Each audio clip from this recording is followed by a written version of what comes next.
into it. That's a song called Cascade. Most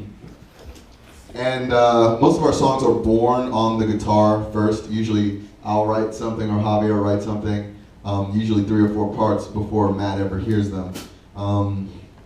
With that particular song, there's this chord progression that begins the song.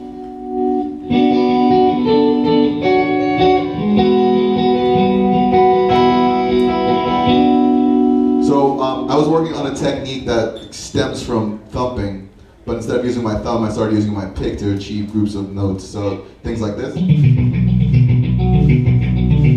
where I'm hammering on 3 notes, 1, 2, 3, and then completing 4 and 5 with my pick. So 1, 2, 3, 4, 5, 1, 2, 3, 4, 5.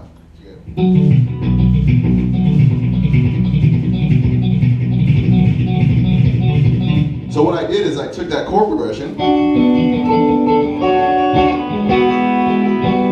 and applied it to that technique.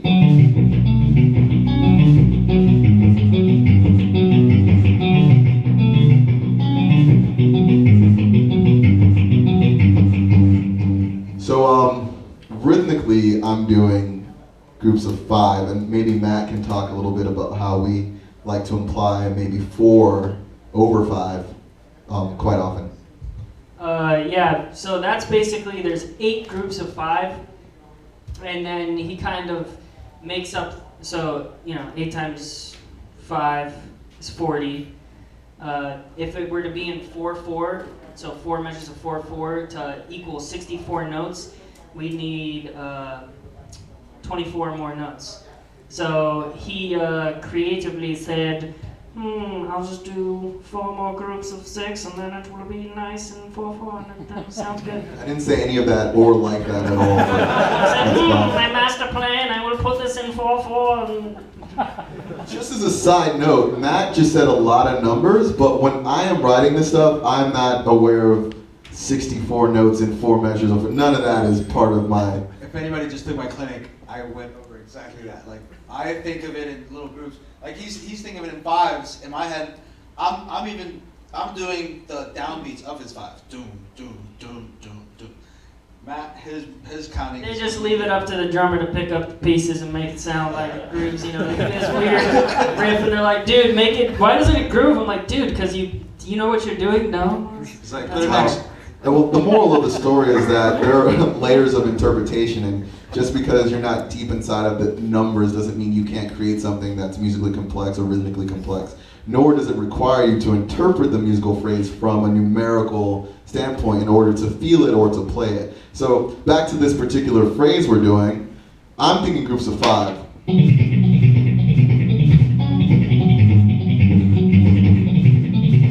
So on drums, what do we have going on there? You start your first groove as...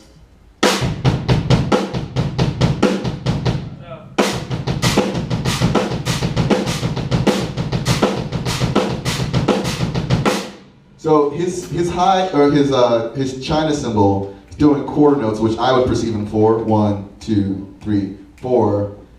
That snare hit he's doing is on the 1 of every group of 5, and his kick drums are playing steady 16th note.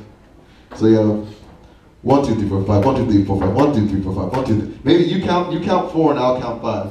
1, 2, 3, 4. 1, 2, 3, 4, 5. 1, 2, 3, 4, 5. 1, 2, 3, 4, 5. 1, 2, 3, 4, 5. 1, 2, 3, 4, 5. 1, 2, 3, 4, 5. 1, 2, 3, 4, 5. 1, 2, 3, 4, 5. 1, 2, 3, 4, 5. 1, 2, 3, 4, 5. Yeah. So that's actually what you're hearing there. But then is there a point when you start to have a snare placement on 3, right? 3 or 4? Well, yeah. Then I interpret it as just 4. So don't. So we'll play the accents of that. So this is the same phrase. Well, on guitar the phrase remains the same, so it's cycling groups of 5. But we'll show you how the drums can imply a different meter over that. So let's actually do 2 measures of the initial groove, and then we'll switch to the 4/4 sounding one. Let's do it slower, like. Okay.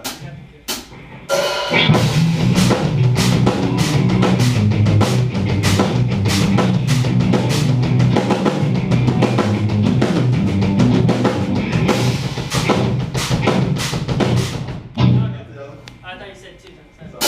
Yeah. They'll just start there.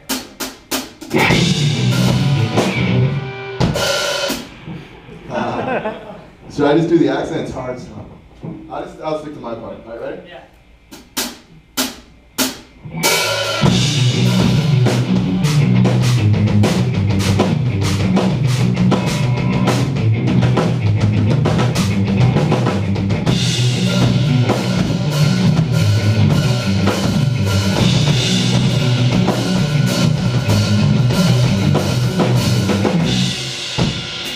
So hopefully you could hear the differences. One, you kind of have a more open 4/4 feel with the snare placement on 3, and the previous one is almost in unison with the note values that I'm playing. You have a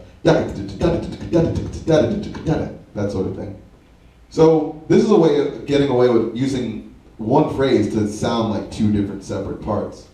Also, I mean, I think as guitar players, we consider parts as melodic changes. So one part goes like this, another part goes like that. But we're actually playing the exact same part, and when the groove changes, it almost feels like the part changes, but it doesn't. It gives you just another feel for the same exact phrase. So that's a device you can use to kind of expand a single idea. It's almost, I wouldn't say better, but it's a creative way to elaborate on a simple idea, make, like you're saying, two parts off of just one. Finding a common thread, between two sections, if you will. And then the next section is a slightly different phrase. I'm going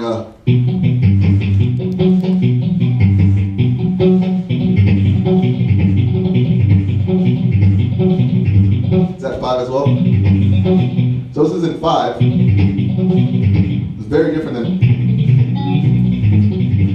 same meter, but totally different feel. The accents. So in this section, we let Matt kind of improvise over that actual phrase. So maybe we'll do a few bars of that where you kind of solo over that a little, right? Yeah. You want to do a little same time? Hold on, let me recall that part.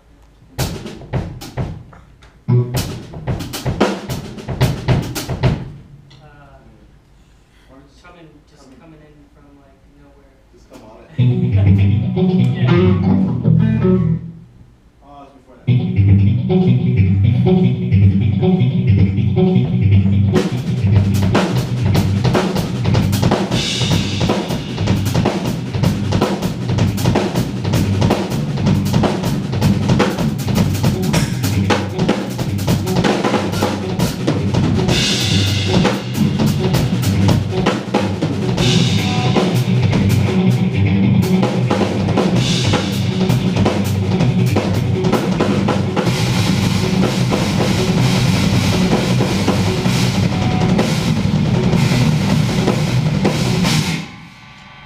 So I guess we oftentimes utilize the drums as a way to expand a single phrase.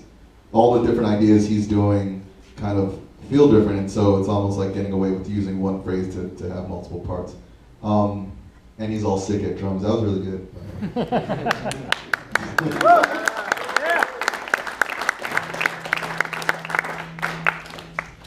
Another thing we do, you're hearing like the kind of heart of these riffs, but on a recording we'll have melodic layers. We'll do maybe things in the upper register, droning chords that will imply the harmony more than the rhythm, just to fill the space so you're not just getting staccato 16th notes or something like that. Sometimes we'll even double the guitar part with a synth that it's either a pad-like with some type of attack just to complement literally the guitar part, One of the advantages to playing to track, which is click, essentially. The grid. Yeah, okay, we should talk about that because there's 3 individuals up here, but you're going to sonically hear more than what the 3 of us are doing. It's because we're playing to a click track that includes the backing tracks, all these layers that, there's no human on stage producing. We don't want to pay them. It's hard enough paying 3 people. No, but we have click in our ears as well. A lot of people ask that, even though they know we have tracks, there's also click. You guys never hear it. So yeah, we're listening to It's good to have you guys knowing where the time is. the International Space Station, and we have a click track. So as long as we stay on that, we can add as many parts that we want. You have a question? I mean, what happens when you get off the click track in like a live show? Don't get off the click. We look at each other like,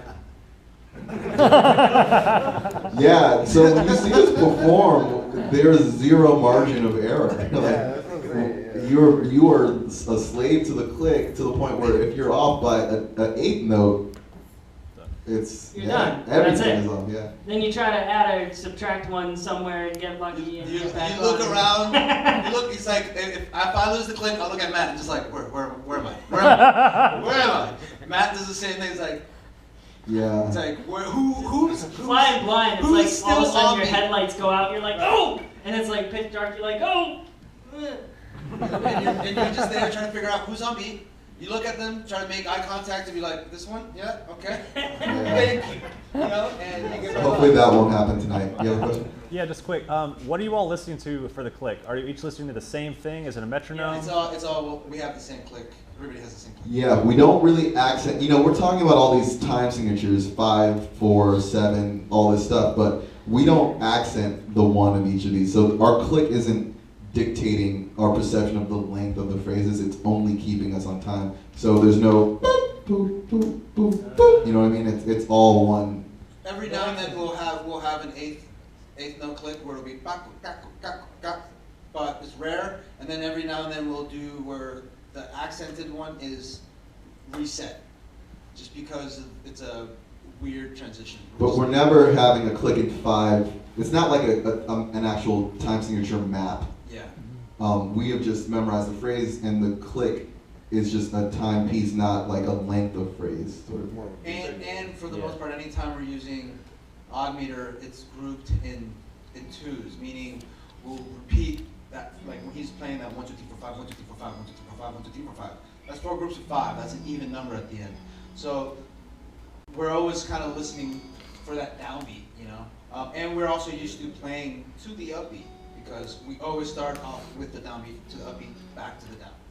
So we basically play in one. You know, We're all these playing really one, 1, 4, 1/8. 1, 8. Our measure is 1/8 note every long. time. Yeah. Question. Is your click, do you choose the glockenspiel or the triangle? That's Javier likes the clave. Come Clave, to clave. el clave. Azúcar. What's it? I mean, Yeah. I don't know. It Yeah, says- it's probably just- the it's a- clave. Yeah, It's a click it's a click file that I found years ago. and one it's that just- cuts. Yeah. You know, it's got a cut.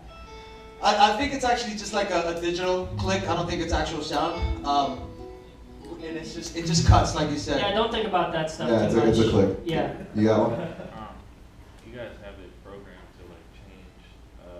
No program changes, path changes. No, for the click, like it changes meter or not meter, but tempo. No. Most of yes, this, yes, it does change tempo. Very few songs actually have tempo changes. A lot of our songs stay the same BPM throughout. If you ever hear the drums stop, and maybe I keep going with like clean guitar or whatever, and then a new section starts, oftentimes that'll be where the tempo drops a little bit, or there's just a new tempo. In another year, there's a tempo change. Yeah. Tempting Tuesday time, Claw. and, yeah. And then there's some that, you know, so for weightless, you know, it starts out down da da da down da da da down da da da down da da da down da da da down da da da down. But when we kick in, that changes instead of 1 to 1 to 1 to it goes don't da da da don't da da da, which is 1 to 1 to 1 to. That's our new click, and then don't da da don't da da don't da da da. You know, but it's always some consistent. Drum garble. That song, yeah, I mean that's a polyrhythm though. When it goes to 6, or is that just a modulation on it?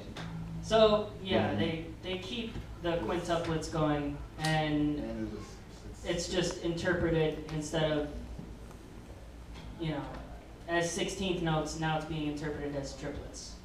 Should we do that? Yeah, let's do it. Okay, we'll explain what we're talking about. So at the beginning of Weightless, when the chugs come in, you'll hear one rhythm, but then once the solo comes in, it'll be slightly different. So I'll just keep time Yeah, through it, but I'll play the track. So we'll do your guitar thing. Yeah, and then we'll do that don't. Yeah. And then through the dunk, dunk. Okay. So on the intro, I'm going to be playing quintuplets. Once the drums start, you'll hear a shift in the feel, but the quintuplets will remain. It's technically groups of 5 and 16th notes though. But Yeah, you 5, know, 16th notes. Cinco. They don't know. Okay, all right.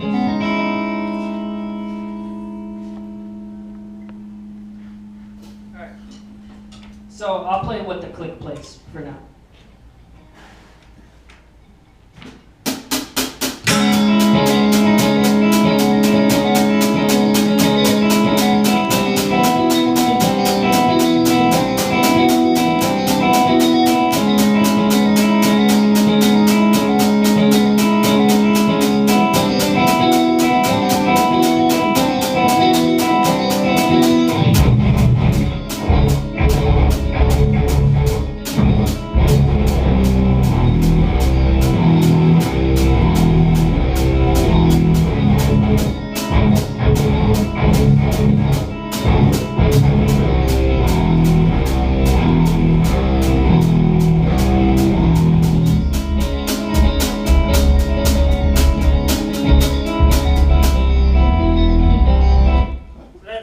That's pretty much what the click is.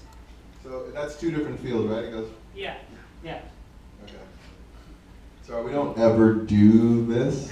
So anyway, you have a question? Is the click track automated to change? We've made the click track an actual audio file, and I've just literally placed them where I want them to be.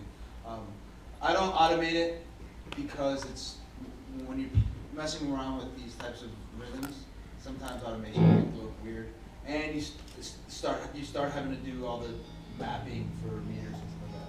So I just literally just a little audio clip. You know, instead of using the click in your DAW, I just make an audio track, full click. And according to what we need, every now and then the click will drop out because it'll be accounted to come back in for either a clean part or whatever. So, All right. Any other questions? question? Do you guys have any of the backing track in your monitors? Absolutely. We have them in the wedges. Okay. We have bass that sits in the wedges and in the ears. And kick drum. And kick drum as well. Sometimes snare, depending on the size of the stage or the room. Do you have a sampled kick drum on the backtrack then? No. You mentioned kick drum. Okay. No. No triggers. All right. Get out of here with that buffoonery question. What's up? What about, I remember I saw you guys in San Francisco on the last tour, and in physical education there was a big bass drop. Is that also part of the backing track? I do that with my mouth. Anything you hear that isn't a product of an 8-string guitar or a drum set is on the backing track. Yes. We got a guy backstage. He's got this ginormous bass drum thing that it's got a crane and it drops. You don't never see it, but it happens. It's like one of those pumpkin chuckers. Do you use your phrase sampler live as you play? Indeed, I do. How do you keep that on time with the click? Very carefully. Sometimes it gets a little hairy. Matt is always down to let me know when I don't loop things correctly. I don't know if I recommend doing it. And it's funny because we could just put whatever I loop could just already exist on the backing track. Lesser guitar players do take that approach, but I just like doing it. It gives me another excuse to not have to run around and I think also considering that it's an instrumental part of the whole thing is like us playing it. It adds a little bit more to the musicianship of it, if you will. And we could same thing with our patch changes for the Axe effects. We could have it all be controlled by the computer, which a lot of bands do. Shake Up Periphery, they all do it. But I think again, considering we're instrumental, we already don't move around a whole lot. It just adds to us playing it, more performance. They're actually changing patches and stuff. They're not like a DJ faking it up here. So on your pedal board, do you have it where each button switches the patch, different effects. Oh, Turned off. instant access. The way that I have mine set up is both, actually. My bottom row is my patches, so I have my rhythm clean. But then within these patches, I have the parameters that I have delay that I can turn off.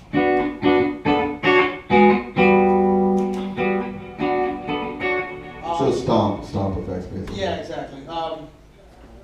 I rarely use them live, but you know, I've been in the situation where, for whatever reason, the delay in this stage or this room sounds, it's just too loud, and I just turn it off for whatever reason, just to get through it, you know? It's just a matter of function in the moment, you know? But for the most part, I just use my patch.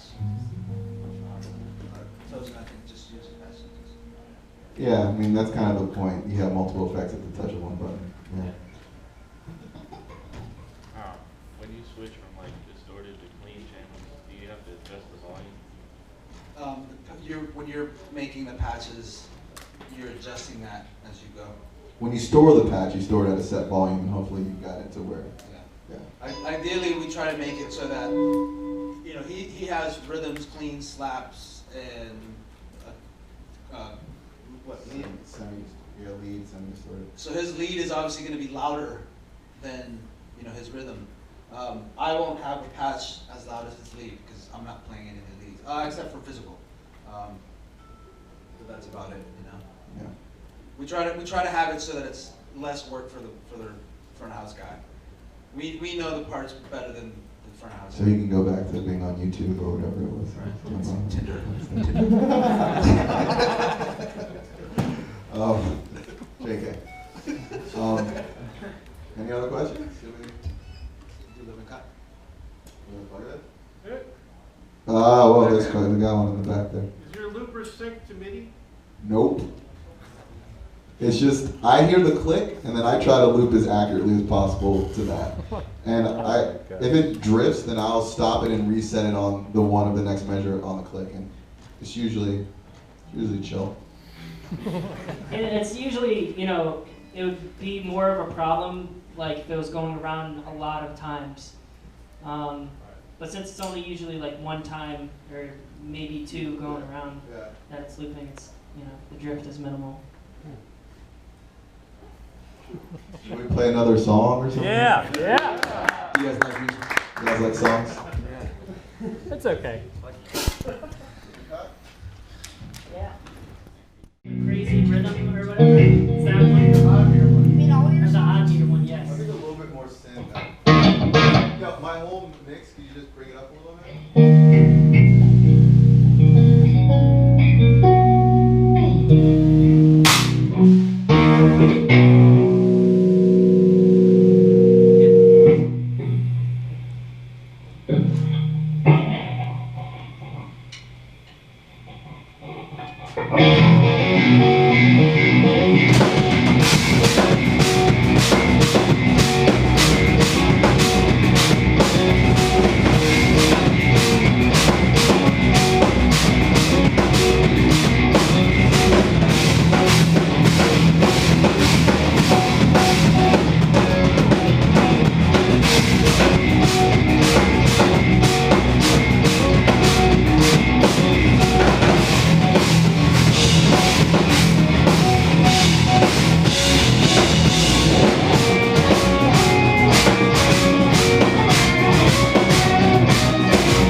Cool. Any other questions?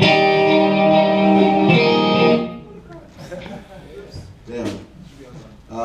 Blue hoodie. This one's for Matt. Doing this thing. For me? Yes. What are some like concepts you typically use to orchestrate some of those odd times around the kit? Backbeat on the snare. Kick drum on the lower notes. And yeah, it could be like if it's one of the straight grooves like don't, or just pretty much any Animal song will have that in it. 1, 2, 3, 4, 1, 2, 3, 4, until the pattern, the odd time cycle underneath doesn't match up. But yeah, you can get really crazy with it. And like, for instance, Lippincott, the one we just played, is like that.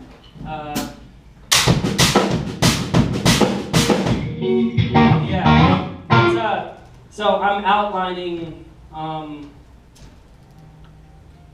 2, 3, 1, 2, 3, 4, 1, 2, 3, 4, 1, 2, 3, 1, 2, 3, 4, 1, 2, 3, 4, 1, 2, 3, 1, 2, 3, 4, 1, 2, 3, 4, 1, 2, 3, 1, 2, 3, 4. Which is his riff. It's in 11, and the subdivision, or the way that the phrase is comprised, is like 3, 4, 4, or 4, 3, 4, depending on how you look at it. So I'm just kind of outlining that, but keeping a backbeat. So you want to play through that? Yeah.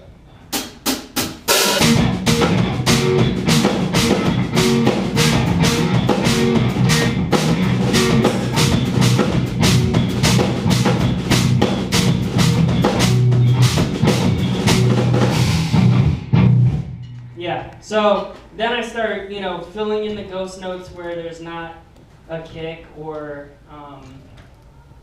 trash, and then you can start doubling some of those left hands, like if they're just a single stroke,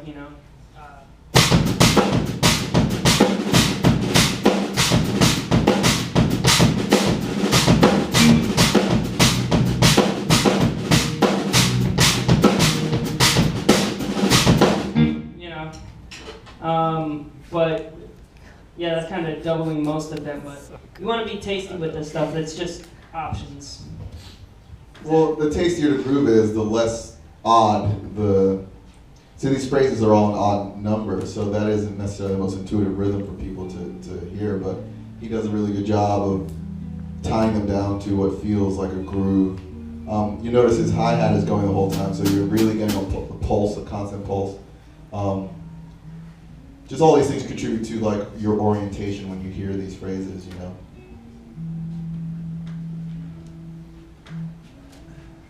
Any questions? Did everyone get enough sleep last night? I didn't. What's up? Bar hasn't opened either. Is that a song named after the Tom Lippincott YouTube guitar? Yeah. It was a working title, but it stuck. Are there any guitar parts recorded on the backing tracks? You use everything, or you use the looper? Some are recorded. Sometimes on the Joy of Motion, there's harmonies, lead guitar harmonies, which is kind of a new thing that I didn't used to do, but now I do, and those will come in. Every now and Or then, they're clean like, guitar. yeah, clean guitars. Some things that are heavily affected, like very washy clean guitar, we'll put, almost consider like a synth layer, and we try to play the most important parts. But you will hear some guitars sometimes. Yeah. I think you hear more in the older stuff. Joy of Motion is less. Just the way that the material is, it allows for us to actually play more of the parts. On the backing tracks, it's more like arrangements, like. Well, it's just the synths, any little glitch drums that we have and stuff like that. Yeah, I mean, it depends. It's different from song to song. Some of them don't even hardly have backing tracks. So. What's going on in that progression? I think it's not the beginning, but right in the middle. Yeah, that's a good question. This is more of a theory question. It is the symmetrical idea where it's kind of out of the augmented scale. So I'm doing like a.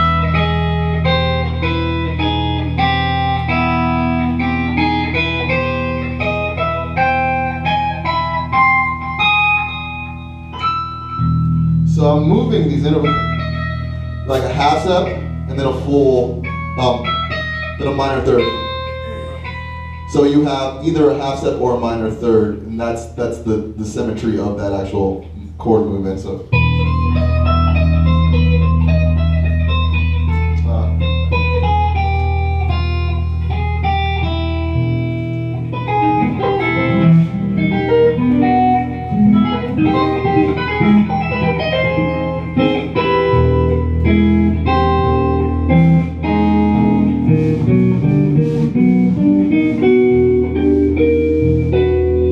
I just really like that sound, and I was watching Tom Lippincot's video, and that's where I actually saw it. So that, as a working title, I kind of, but it's, I guess out of harmonic major, you can end up at this. I mean, augmented triads exist elsewhere, but I think it's a actually functioning part of the harmonized harmonic major scale. I don't know what point in the scale it is, but I kind of go with that sort of.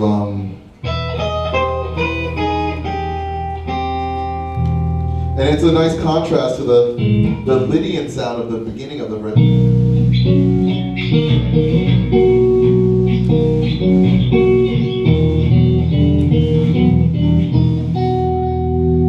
So you kind of leave the Lydian behind and you end up in this like sort of augmented tonality in every turn. So almost like a tension and release sort of thing.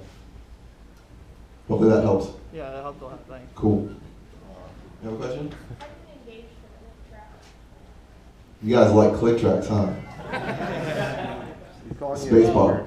Yeah, it's just for every beginning of every song, we have the Logic open, and Logic has the click track, the bass track, the synth track. It even has a MIDI track sending. On our last tour, we had screens, and we needed something to trigger the visuals exactly at the same time that the click starts. So. We have and to be in sync with the music, yeah, precisely in sync with these crazy riffs. So we're actually on this next upcoming tour, same thing, but instead of having screens, we have lights and the MIDI information. And that same and that session is controlling all the lights that we'll have on stage. And the reason to do that is just to be extra sync. No, once we're on stage performing, the lights are peripheral. We don't not even focus on that. So. What type of gear goes into like having a backing track that's being sent to your like end users with a click, but also being sent to like the speakers without the click? So normally what we do, we'll have what's called a drop box or a splitter box. Right? That usually lives close to the drum set. All the microphones and instruments connect to that, and then from that we split. We split the signal coming out of that box. One goes to front of house and/or the side monitor, and then one goes to our own monitor board that is currently living behind Matt right there. And in that monitor board, normally we have everything being fed into that, so we can have everybody has their own mix. I can have the click as loud as I want. I can have myself as loud as I want without affecting him. What you require to have that, we're currently using a monitor board of some sort. We're using a Line 6 M20D, which is convenient for us three. But there's a number of monitor boards that you can use. As far as our wireless packs, we're using Sennheiser wireless units, which are these little things right here. Industry standard. Industry standard. They're digital. They're great. They're expensive, but they're reliable. We haven't really had any problem with them. Except when we forget the antennas from time to time. There are parts. So you need that. We have an interface that has multiple outs as well. That's what allows us to have the bass tracks, the synth tracks, the click tracks, and MIDI. For this next tour, we're not using MIDI, but it's SMPTE code. So it's going to be an audio track, which looks like, MIDI, but it's sending data through an actual instrument cable. So you just need an interface, any interface. Ideally, the higher quality, the better, so you have less bleed. You know, you don't want to be at a huge PA, and you can hear the click through the monitors, through the house system. You know, so they try to have a reliable, clean interface, and then a laptop. You know, with whatever Logic, you know, Logic or Pro Tools or. And what type of like can you use? I use the Shure, the 215s. We're all kind of using those, but Matt, I prefer the mold. I've decided after a certain amount of months I prefer the molds because these ones like crap out pretty quick and they get clogged really easily, and then you have to change the foam, and then like yeah, I've had like, you know, at the Guitar Center drum off, one of my ears just went out, and then I didn't have it right ear, and then I was like, oh well, that's really important. I had a really bad time for that not to, you know, so it costs a lot more for the molds though, you know. Right, I would say, you know, it just depends on the function what you want out of it. Tosin knows I was playing with one ear out. You know, I go back and forth. I generally play with both of them in. Matt always plays with both of them in, and he needs to be hearing the click the loudest. He has the loudest instrument that he's hitting. You know, he's kind of the timekeeper. If he loses the click, it kind of really throws it off for everybody. If me and Tosin lose the click, we can still play. Oh my God, click track. I think we got enough time for one more song, and then we're gonna close it out. All right. All right. One more question. Okay. You guys are, if we look around this is a new generation. That's your music. I come from the 6th grade era. So there's a lot of talking about click tracks and backing tracks and what you guys are doing to keep it sing. So let's say you did not know each other. You show up and you just want to jam. I'm not the guy for that. Matt is the guy for that. Tosin's kind of the guy for that. So you understand what I'm saying? If I were to meet up with another 8-string player, we don't have all this setup. We don't have the setup in the door or anything to give us a. We just want to jam. Is this something that you guys do to create any songs, or you always sit down and think about it? And like, what sort of percentage of your music just comes out of a jam? Very little. 0.0001. Yeah. Most of it is guitar centric, like Tosin was saying. Either he's something that he writes or something that I write. It's rare for us to like get together and write a whole song. It's never happened, you know. I mean, there's parts. It's circumstantial. Okay, so Animals as Leaders, you know, I wrote the first album with Misha. There was no band members, so I was on the bass player. We just kind of continued without one. It was compositions I had that I got with a producer and we fleshed out to make it sound like a band. The nature of the compositions, there's complexity to it that doesn't lend itself to just being like, hey dude, yeah, you like 9/8, right? Jump in on. But Matt is actually a drummer who, anything I throw at him, he actually can play all over, which is sick. But the way we compose our music, it's pretty through composed, and every accent, everything is kind of where we decided it needs to be. So there isn't a ton of space for interpretation. You'll hear him interpreting grooves, but it pretty much adheres to the recording for the most part, all the important parts do. If you're an 8-string guitarist and you want to jam with other guitar players and you're immune to their criticism of how many strings you have, then just go do it. Yeah, and I think it depends. For me, myself, I write all sorts of stuff that's, I'm not following a meter. Or, you know, I'll do something that's 4/4, 5/4 to 3/4. You kind of just have to know the sequence. You wouldn't be able to jam to it. Like a Paramexer, for instance. That whole first part is just it's one linear part. You know, to jam to it. I mean, I can't even begin to think how we would have done that. You know.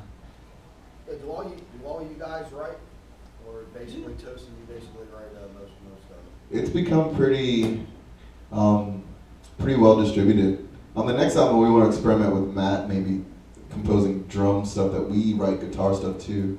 But yeah, it's kind of rare that Javier and I will sit down together and flesh something out. It'll be more like I'll hear him playing something and be like, dude, that's really cool, show me that. And then then from there it'll become an animals as Lita's saying, or vice versa. But we all do, right? Yeah. More often than not, new songs consist of a new technique, a new interpretation of doing something. So, I mean, it'll be like, hey, show me this part. I'll see you next week when I can play it. It's a lot of that when it comes to playing together. Let's do one last song. I think we're already at time, but let's just do one. Yeah. You want one more song? Yeah. Okay.